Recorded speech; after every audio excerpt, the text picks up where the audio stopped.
اور رب نے دماغ بھی ہر انسان کو لاجواب دیا ہے. بس بات صرف یہی ہوتی ہے کہ کسی کا 19 ہوتا ہے, کسی کا 20 ہوتا ہے. اور پھر میں طلبہ کے لیے کچھ باتیں عرض کروں. یہ تو آپ حضرات کے لیے تھی کہ مبارکباد ہے, آپ علاقہ جات کے جتنے بھی یہ ہمارے آپ سامعین حاضرین ہیں کہ بچوں کی حوصلہ افزائی کے لیے آپ آئے. اور پھر اس سے بھی بڑی بات یہ ہے کہ اس رات میں جہاں آپ بیٹھے ہیں, لمحہ لمحہ رب کی رحمتوں کا, برکتوں کا, سعادتوں کا نزول ہو رہا ہے. اس سے آپ مستفید ہو رہے ہیں. کچھ باتیں بچوں کے حوالے سے, طلبہ کے حوالے سے میں ان کو ریپریزنٹ کر رہا ہوں, ان کے ساتھ کلام کر رہا ہوں کہ دیکھیے آپ سب نے بہتر کارکردگی کی ہے.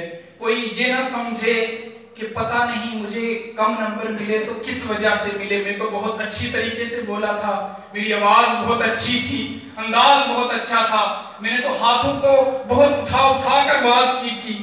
لیکن معاملہ یہ ہوتا ہے کہ ججمنٹ کے حوالے سے 3 باتیں بہت ہی مد نظر رکھنی ہیں. آپ کو 3 باتیں سب سے زیادہ مد نظر رکھنی ہیں.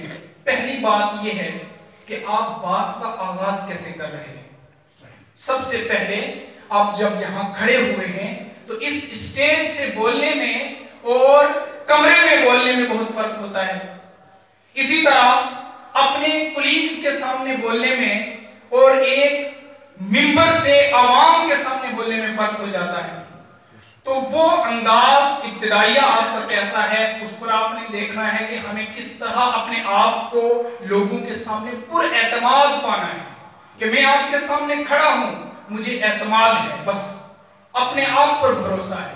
تو سب سے پہلے یہ بات. دوسری بات کہ جب نقطہ عروج پر آپ کی بات پہنچے, نقطہ عروج کہتے ہیں آپ کی نعت یا تقریر کا وہ مرحلہ کہ جس میں آپ مواد کو بھی سنبھال کر کھڑے ہو جاتے ہیں, جس میں انداز بھی آپ کا پورا ظاہر ہو جاتا ہے, اور اس کے ساتھ ساتھ جہاں آپ کا پورا جذبات اور جوش نکل کر آتا ہے, وہاں ایک بڑا نازک مسئلہ ہوتا ہے.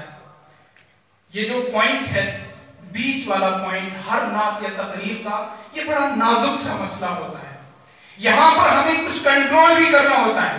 ایسا نہیں ہمیں جذبات آ گیا, ہمیں جوش آ گیا, جوش میں ہمیں الفاظ کی ادائیگی نہیں معلوم رہی, جوش میں ہمیں جملوں کی سیٹنگ معلوم نہیں رہی,